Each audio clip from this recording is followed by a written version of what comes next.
Hey guys, how's it going? Hope you're doing well. My name is Crown, and today I'm going to read you some very interesting stories that I hope that you're gonna love. And now, without further ado, let's go!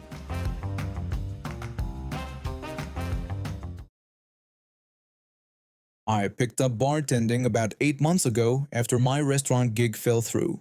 The place I work at now is pretty chill, mostly regulars who know the drill and don't cause problems. Last night, though, I got reminded that not everyone who walks through the door has common sense. It started out normal enough. A couple walked up to the bar around 9:30. They looked like they were in their mid-30s, dressed nice, seemed like they were out for a date night or something. Nothing about them screamed trouble. They asked me for 2 double shots of vodka. I told them sure and poured their drinks. I rang them up and handed over the shots. They paid and everything seemed smooth. They went back to their table and I went back to helping other customers. The bar wasn't super packed, but it was steady enough to keep me moving. Maybe 45 minutes later, they came back up to the bar. They ordered the same thing as before, 2 double shots of vodka. I told them I'd get it ready and poured the shots again. This time I actually paid attention to what I was doing when I plugged the order into the computer. When I told them the total, the guy's face changed immediately. He said it was like half that price the first time. I blinked and thought back to their first order. Then it clicked. I charged them for singles instead of doubles the first round. Honest mistake happens sometimes when you're moving fast. I told them I might have accidentally charged them for singles the first time and said I'd check. I pulled up their tab on the computer, and yeah, there it was. 2 single shots instead of 2 doubles. I said that's what happened and apologized. I mentioned at least they got a hookup the first time. I told them 2 double shots would be $20. The woman crossed her arms. She said they weren't paying that much. I wasn't sure if I'd heard her right. I offered to give them singles, still for the price before, but reminded them again that was a mistake. The guy leaned on the bar. He said I couldn't just change prices in between rounds and that it didn't work like that. I explained I wasn't changing the price of anything. I pointed out they got 2 free shots the last time. The woman shook her head like I was the one being unreasonable. She insisted I had to give it to them for the same price as before. I felt my jaw tighten. I've dealt with difficult customers before, but this was something else. They genuinely thought they had some kind of right to my mistake. I told them I didn't have to do anything. I added that if they were going to argue with me about this, I thought it would be better just to cut them off. That's when the guy's face went red. He demanded I go get my manager. I didn't argue. I just turned around and walked to the back office where my manager was doing inventory. I explained the whole situation to him. He nodded along and didn't seem too concerned. He said he'd talked to them and figured it was probably just a misunderstanding. I followed him back out to the bar. The couple was still standing there with their arms crossed, looking smug like they'd already won. My manager greeted them and said he understood there was some confusion about the drink prices. The guy launched into this whole explanation about how I'd charged them one price the first time and now I was trying to rip them off by charging them more. He made it sound like I was running some kind of scam. The woman kept nodding along, backing him up. My manager asked to clarify that the first round they ordered 2 double shots of vodka. They confirmed yes. He said that they were charged for 2 singles, which was a mistake on our part.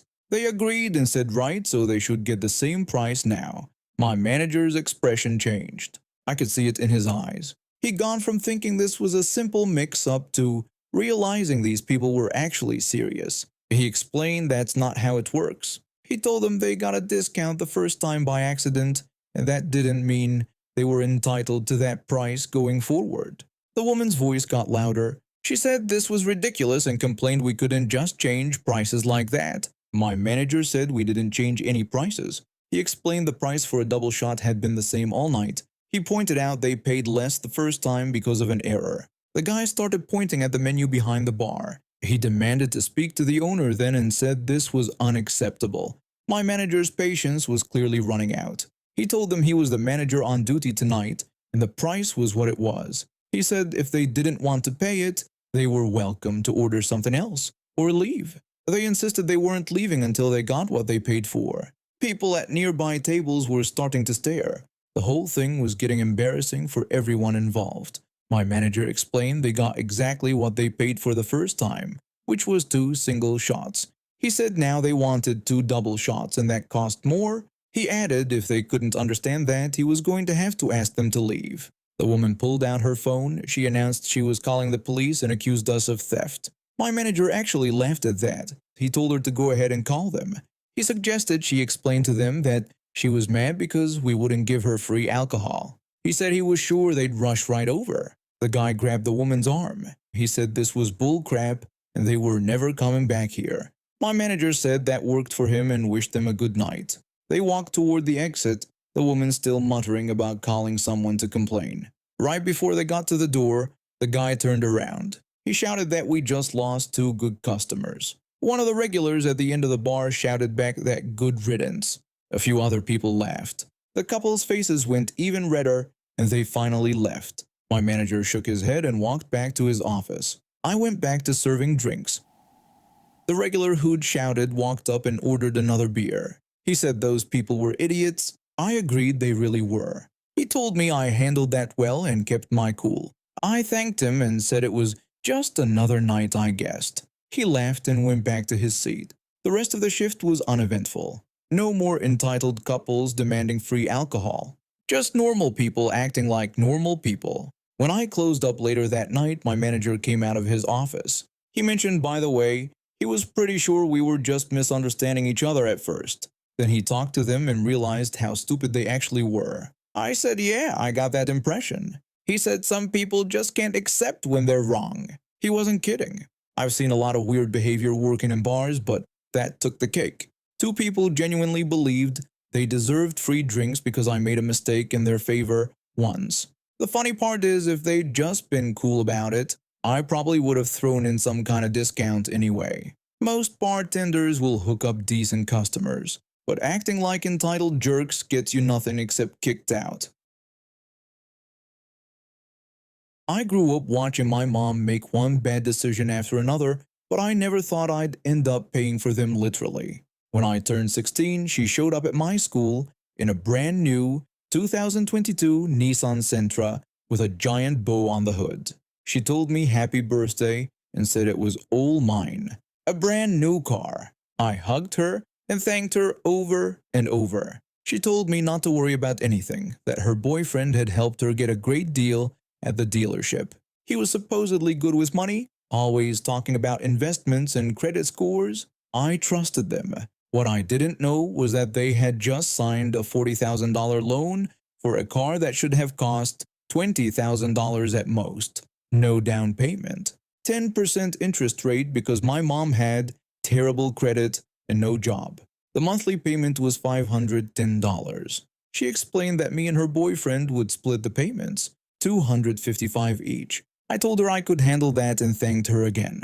I got a job at a grocery store and started making my payments. For 3 months, everything went smoothly. Then one day, my mom's boyfriend just stopped paying his half. No explanation, no warning. Suddenly, I was stuck with the full $510 every month. I was 16 years old. I asked my mom what happened and why he wasn't paying any more. She said he was going through some stuff and asked me to just cover it for a little while. That little while turned into years. I worked constantly, picking up extra shifts, skipping things my friends were doing because I had to make sure I could afford my car payment, the car that was supposed to be a gift. When I turned 18, I moved out. I couldn't stand living with my mom anymore.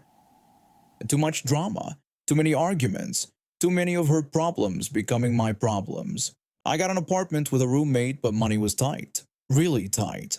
Between rent, utilities, groceries, and that stupid car payment, I barely had anything left. About a year ago, I thought maybe I could fix the situation. I went to the bank with my mom to see about transferring the loan into my name. At least then it would actually be mine, right? The bank representative ran the numbers and told us that if we transferred the loan, they would have to recalculate the interest. That was going to add about $10,000 to what I owed. My mom and I looked at each other and agreed it wasn't worth it. So the car stayed in her name and I kept making payments on her loan. A few weeks ago, my girlfriend's mom was asking me about my expenses. When I told her about the car situation, she nearly choked on her coffee. She said I was paying way too much for a Sentra and needed to get out of that loan immediately. She helped me look for other options. We found a used 2025 Corolla with only 10,000 miles for $18,000. Better car. Less money than I'd end up paying for the Sentra. It was a no-brainer. I called my mom to tell her my plan. I explained that I found a better car deal and was going to get a different car. I told her if she wanted to sell the Sentra, that was up to her. She could probably get 14 or 15,000 for it. The line went silent for a moment. Then she asked me what I meant and said absolutely not. I asked her what she meant by no and explained it was a better financial decision. She said the car was a gift and I couldn't just give away a gift. I reminded her it was a gift that I've been paying for since I was 16. A gift with a $40,000 price tag that should have been $20,000. She yelled that she saved me $10,000 by not transferring that loan and that I owed her. I told her I didn't owe her anything. I never agreed to pay $40,000 for this car. That was her decision and her boyfriend's decision. A terrible one. She asked me how I dared to say that. She said she was going through a divorce right now and had 2 little girls to support. She was looking for a job, and I was going to abandon her like this. I repeated that she could sell the car. She refused and said I was going to drain my savings and pay off that loan. It was my responsibility. I told her it was never my responsibility. She started crying and said that after everything she'd done for me, after she gave me that car, this was how I repaid her. She was doing that thing she always does, where she makes herself the victim. I felt that familiar guilt creeping in, the same guilt I'd felt my whole life whenever I didn't do exactly what she wanted. But then I thought about all those shifts at the grocery store, all the times I couldn't go out with friends because I had to work, all the money I'd already put into a car loan that never should have existed in the first place. I told her I was getting the new car and what she did with the Sentra was her choice. I hung up. She's been blowing up my phone ever since, leaving voicemails about how selfish I am, how I'm abandoning my family, how she can't believe she raised such an ungrateful son. My roommate thinks I'm doing the right thing. My girlfriend and her mom are supporting me. But late at night, I still feel guilty. My mom really is in a tough spot right now. Freshly divorced, looking for work, 2 kids depending on her. But then I remember that I'm 19 years old. I've been paying her bills since I was 16, and I'm tired. I picked up the new Corolla yesterday. It drives great. I'd adopted my dog from a shelter, and he'd been my constant companion ever since. He was a small terrier mix, scrappy and loyal, the kind of dog who'd follow me from room to room just to be near me. My husband always joked that the dog loved me more than he did, but I think he secretly enjoyed having him around just as much. That morning started off terrible. My dog had been sick for 2 days straight, refusing to eat and barely drinking water. He'd been lethargic, his little body trembling whenever I picked him up. I was terrified. The night before, he'd been up whimpering in pain, and I'd stayed awake with him, trying to comfort him. I called the vet when they opened at 8 a.m. and rushed him in for an emergency appointment. The vet ran some tests and determined he'd eaten something toxic, probably from the park we'd visited a few days earlier. They gave him fluids and medication and told me to keep him calm and monitor him closely over the next 48 hours. The bill came to $320, but I didn't care about the cost. I just wanted him to be okay. When we left the clinic around 10:30 a.m., I was exhausted and emotionally drained. The vet had warned me that the next day or 2 would be critical. My dog was still weak, barely able to walk on his own. I brought along a small baby stroller that I sometimes used for him when he got tired on long walks. It seemed like the safest way to get him to the car without jostling him too much. I was in the parking lot outside the veterinary clinic, carefully placing my dog into the stroller. He was wrapped in his favorite blanket, his eyes half closed. My husband had gone to pull the car around closer to the entrance since the lot was pretty full. I was bent over the stroller, adjusting the blanket around my dog, when I heard footsteps approaching fast. Before I could even look up, someone shoved me hard from the side. I stumbled and nearly fell, catching myself on the stroller. When I caught my balance and turned around, I saw a woman sprinting away with my stroller. My dog was still inside it. For a split second, I couldn't process what was happening. Then it hit me. Someone was stealing my sick dog. I took off running after her, screaming at the top of my lungs for someone to stop her and that the dog was mine. The woman didn't even slow down. She was moving fast, pushing the stroller ahead of her like she was in some kind of race. A few people in the parking lot turned to look, but nobody moved. I guess they didn't understand what was happening. I sprinted hard. My lungs burned and my legs felt like they were going to give out, but there was no way I was letting her get away with my dog. She made it to the sidewalk and started heading toward the strip mall across the street. That's when she made a mistake. She stopped to lift the stroller over the curb, and that gave me just enough time to close the distance. I didn't think, I just acted. I reached out and grabbed a fistful of her hair, yanking hard. She screamed and let go of the stroller, stumbling backward. The stroller rolled a few feet and stopped. I didn't let go of her hair. I pulled again, and she lost her balance completely, crashing down onto the pavement. The second she hit the ground, I let go and lunged for the stroller. My dog was still inside, whimpering softly. I scooped him up, blanket and all, and held him against my chest. My hands were shaking badly. The woman was on the ground, screaming and cursing at me. She yelled that I'd attacked her and that she was calling the cops. She kept saying I couldn't just attack people like that. I stared at her and shouted back that she'd stolen my dog and that she was insane. A small crowd had started to gather. My husband came running over from where he'd parked the car. He took one look at the scene and immediately pulled out his phone, saying he was calling 911. A security guard from one of the stores in the strip mall jogged over. He must have seen the commotion from inside. He asked what was going on. I was still holding my dog, trying to calm him down. He was shaking even worse than before, probably terrified from all the chaos. I explained everything quickly, telling him that the woman had shoved me and stolen my dog from the stroller outside the vet clinic. The woman tried to interrupt, claiming I'd attacked her unprovoked, but the security guard held up a hand and told her to wait. He said he'd seen her running with the stroller and told her to stay where she was until the police arrived. She tried to stand up, but he stepped in front of her. She started yelling about how this was illegal, how he couldn't detain her, how she was going to sue everyone. The security guard didn't budge. He told her that she could file whatever complaint she wanted, but she wasn't leaving until the police sorted this out. A couple of people from the crowd spoke up, saying they'd seen her shove me and take the stroller. One guy even said he'd recorded part of it on his phone.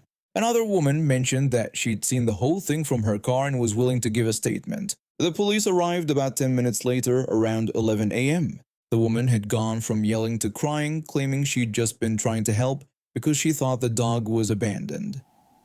It was the most ridiculous lie I'd ever heard. She kept saying that she'd seen the stroller alone and assumed someone had left the dog behind. I pointed out that I'd been standing right there when she shoved me. The officers separated us and took statements from everyone. The guy with the video showed it to them.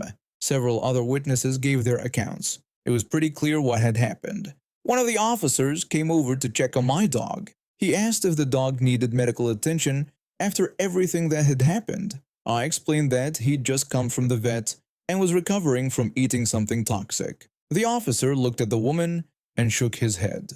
The officers arrested her. When they walked her to the patrol car, she was still screaming about how unfair it all was, how I was the real criminal, how her lawyer was going to destroy me. She yelled that I'd assaulted her and that she had witnesses. One of the officers told her that multiple people had witnessed her stealing the dog and that she needed to stop talking. I didn't care about her threats.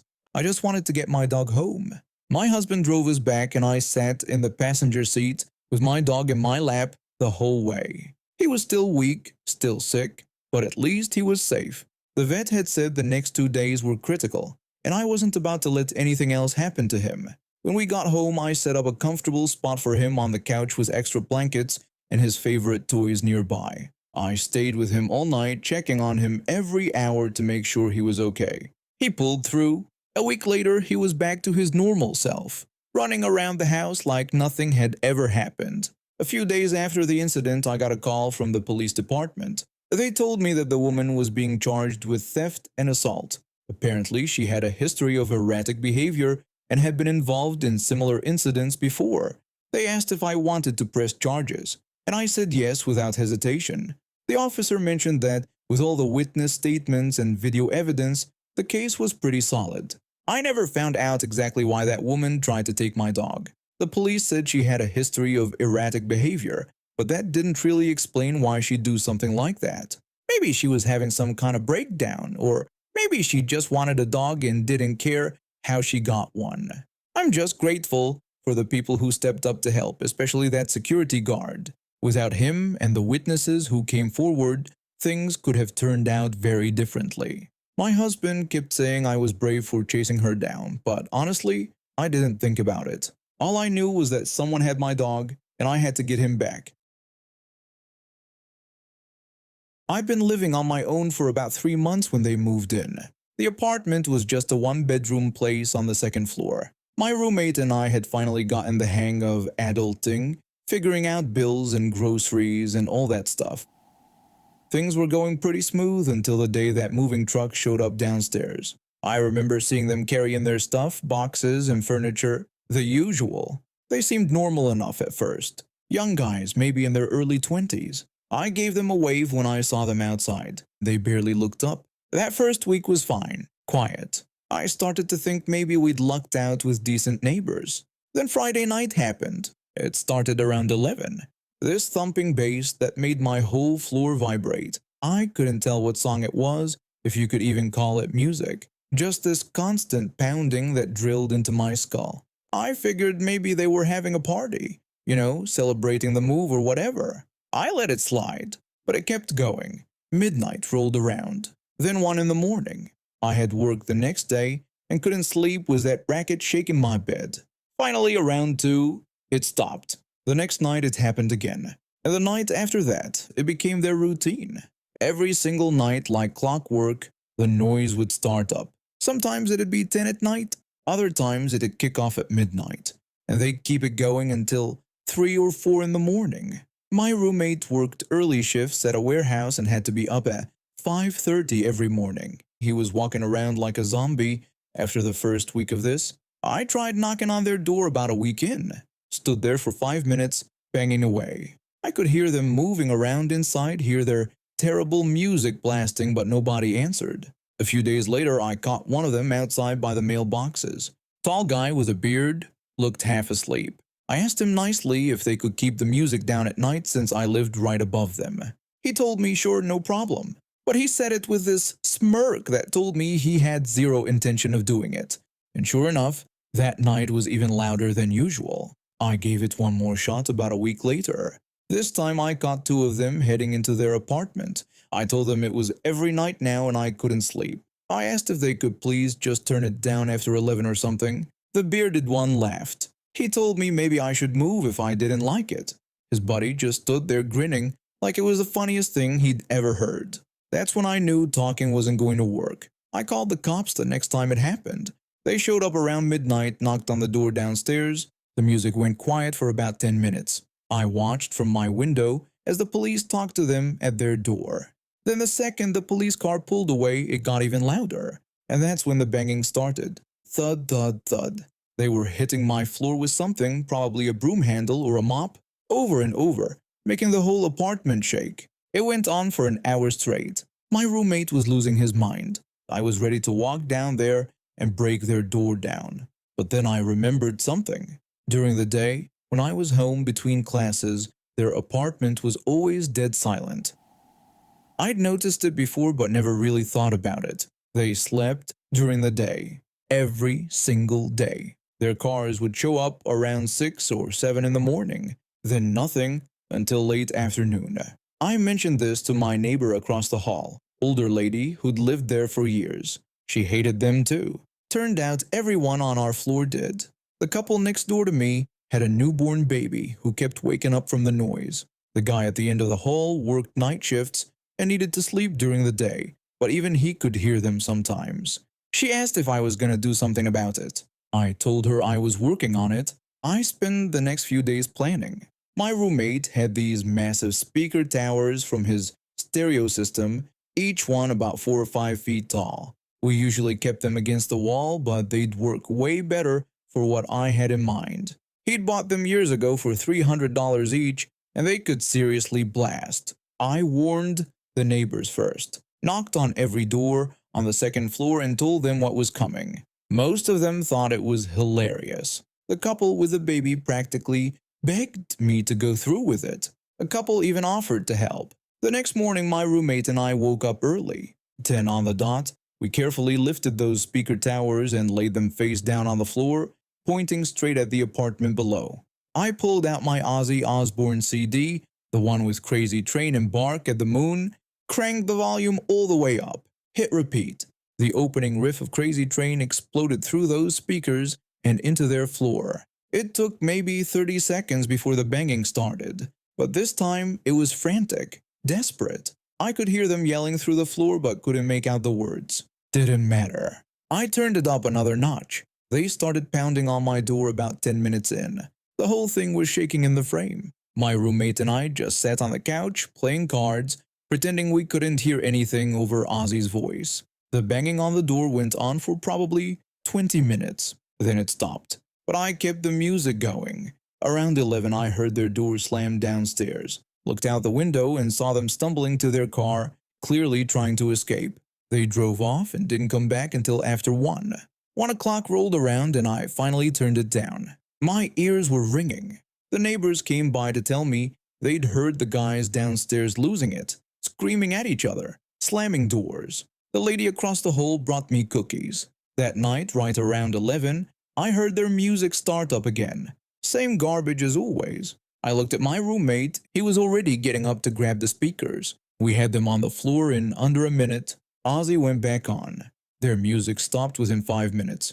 We did this twice more that week. Each time they'd turn their music off, faster than the last time. After that, things changed. They'd start their music, we'd drop the speakers every single time and they'd shut it off right away. It became this weird game for about a week. By the second week, they stopped trying altogether. The apartment below went completely silent at night. Sometimes I'd see them in the parking lot. They'd glare at me but never said a word. One time, the bearded guy opened his mouth like he was going to say something, but his buddy grabbed his arm and pulled him away. 3 months later, they moved out. I watched them load up their truck on a Saturday afternoon. They looked miserable. The landlord told me later that half the building had filed noise complaints about them. Apparently, we weren't the only ones who'd had enough. He also mentioned they'd lost their security deposit because of all the complaints. That was $400 they weren't getting back. Best 3 months of sleep I ever got. I've been riding the subway for about 3 years by the time this happened, and I'd seen plenty of weird stuff down there.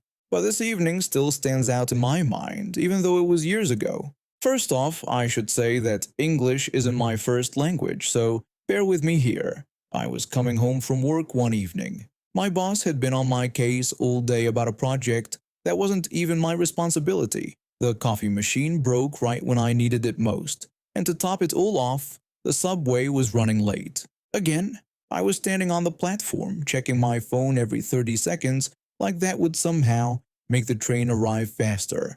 My feet hurt, my head hurt, and I was just done with the day. When the train finally showed up, I shuffled on with everyone else, trying to find a spot where I wouldn't be crushed by the evening rush. I found a decent position near the doors and just zoned out, watching the tunnel walls blur past through the window. That's when I noticed something fall to the ground a few feet ahead of me, a monthly transit pass. Now, if you don't know, these passes aren't cheap. We're talking about something that costs a serious chunk of money each month, the kind of thing that really hurts your wallet when you have to replace it. I saw the woman who dropped it continuing to walk toward the other end of the car, completely unaware. She was maybe in her late 20s, dressed in business clothes, tapping away at her phone. I bent down and picked up the pass. Sure enough, it had her photo on it and was valid for the rest of the month. I figured I'd do the decent thing and return it to her. I mean, that's what any normal person would do, right? I made my way through the crowded car toward her. She was still glued to her phone, texting someone with this annoyed expression on her face. Now, I didn't want to scare her by tapping her shoulder or anything. You never know how people might react, especially women who might feel uncomfortable with a stranger touching them on public transit. So I stepped up beside her and waved the pass a little to get her attention. I started to tell her that she had dropped something, trying to be polite about it. I didn't even get to finish my sentence. She whipped around and looked at me like I'd just insulted her entire family. She told me to go screw myself and announced that she had a boyfriend, her tone dripping with contempt. I just stood there blinking. My brain needed a second to process what had just happened. Here I was, trying to return her property, and she was acting like I was hitting on her. Maybe it was the exhaustion from the long day. Maybe it was the fact that the train had been late and I was already irritated. Maybe it was just her tone, so unnecessarily rude and hostile. Whatever it was, something inside me just snapped. I felt this wave of anger wash over me, and before I could think better of it, I held up the pass right in front of her face, the one with her picture on it, the one she'd just dropped. I told her she should ask her boyfriend for a replacement then. I watched her eyes go wide when she realized what I was holding. Her mouth opened, probably to say something, but I didn't give her the chance. I turned toward the subway doors and tossed the pass. Not just tossed it, really. I threw it with enough force that it sailed right through the gap between the train and the platform, landing on the railroad tracks below. Her face went from confusion to complete shock. She asked me what the hell I was doing and called me insane. I told her she had said to go screw myself, so I figured she didn't need my help.